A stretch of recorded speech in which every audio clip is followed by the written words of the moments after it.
Hello again! Today we're gonna incorporate some movement to our dance with some traveling. So come with me.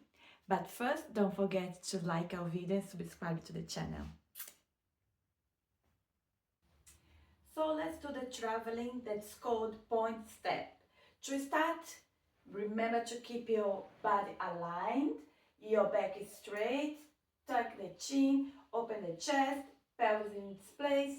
So you're going to point with the right foot, bend the knees, step, point, step,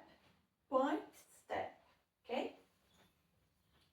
So in the front it's gonna look like this, point, step, point, step, point, step. And you can go backwards, stepping backwards.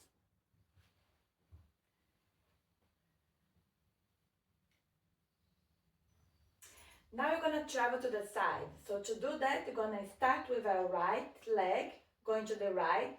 You're gonna step to the right and move the left from the back. Step and move. And same thing to the left. Step with the left, move the right.